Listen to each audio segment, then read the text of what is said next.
I'm Yosefa on Cooking Outside the Box, and I am going to make a homemade mayonnaise that I put on fish. So it's a little watery, not a good sandwich mayonnaise, but you know, you're cooking it, so we're going to use a raw egg. I have here about 50 milliliters or a quarter cup of lemon juice, fresh lemon juice, 125 milliliters or half a cup of olive oil. It doesn't have to be the highest quality because it's going to get cooked. I have some roasted garlic here, but it's not necessary. I just happen to have it in the fridge. This much of dill. What is that? Maybe 3/4 of a cup? That's a little. I don't know. It's a half of a big bunch. 1 medium onion, which is already making me cry. I have sea salt. You can use any kind of salt. And I think that's going to do it for the seasonings for this.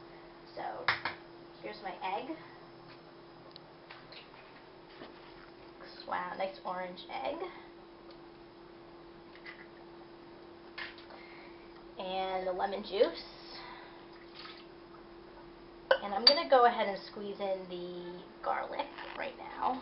I haven't done it yet with garlic, so we'll see how it comes out. Now, the olive oil gets drizzled in here.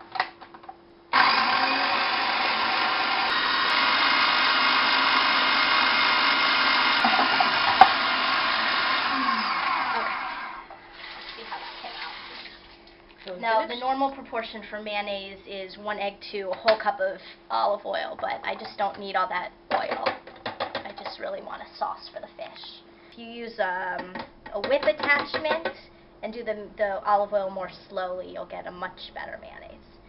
And also vinegar instead of lemon juice you can use. I'm going to throw in all this dill. I took it off the stems. And this onion, which I'm so happy to get out of the air. I'll put the salt in now too. Try to go easy on the salt. I think that'll do it. It was like 3 dashes.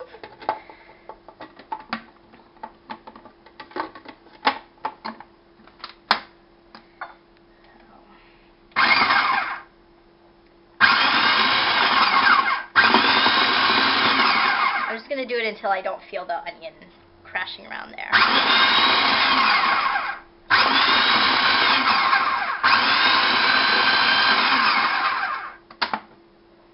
And that looks almost.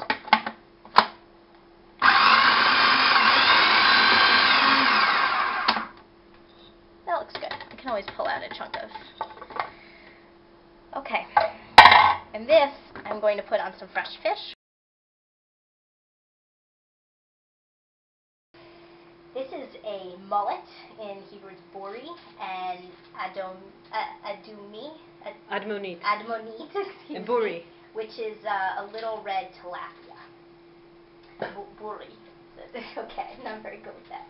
And I'm just going to slather this stuff. This is dill with a homemade mayonnaise and a chopped onion. And I just slather it all over the fish, and inside and everything.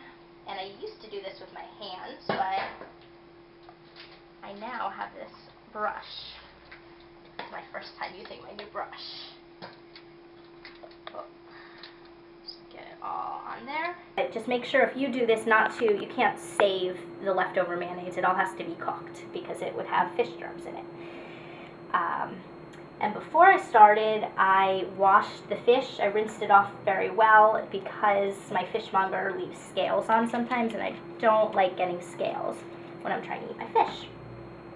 He cleans it out for me. I didn't do that myself, and he also scales it, and I got it last night in the marketplace.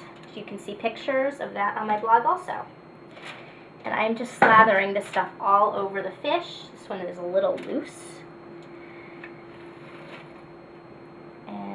Just get it all over there, and then I like to eat that with lemon juice when it's all done. And you can find also on my blog an interesting way to cut a lemon.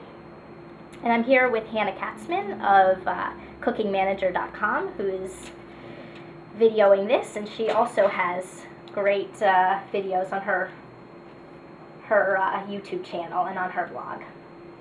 cookingmanager.com. Thanks.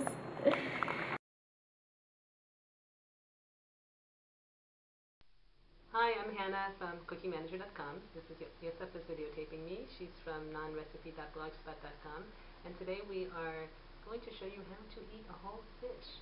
So this is the buri, mullet, and this is the admonit in Hebrew, or a tilapia. So we're going to start with tilapia, and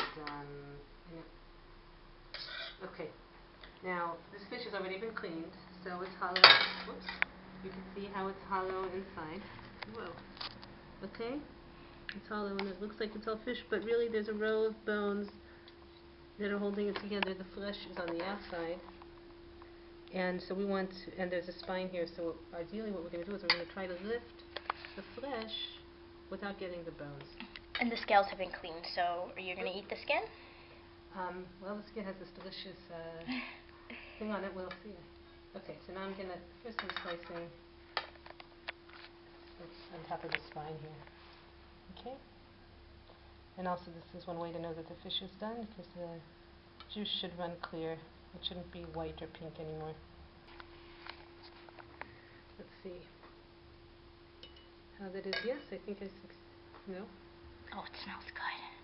Yes, okay.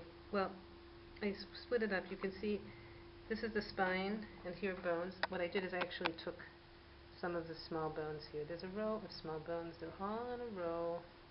We're not going to be intimidated by them. We're just... I like to feel around with my fingers to be extra sure. Yeah, fingers are useful here. Yosef, give the rag. You see, I took them all out just like that. I asked Yosef suggested that I have my 6-year-old do this because I give her fish too with bones and she takes it out herself. I asked her and she said, oh yes. She has no problem, and she loved it, but we haven't.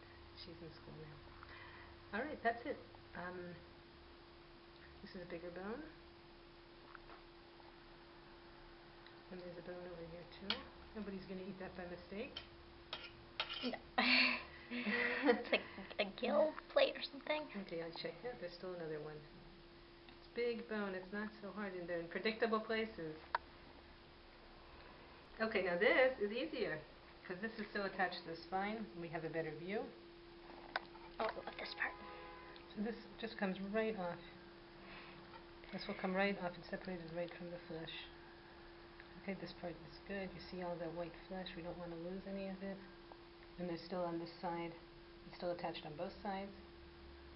I'm using the fork to separate it. We want to save as much of that. Fish isn't cheap, people. We want to save all the flesh that we can. Okay, so now we're removing the spine. Now we're going to look at the head here. Now, but if you can, don't be afraid of the head, because the head has a lot of flesh in it, and it's quite, it tastes just as good as the rest of the fish.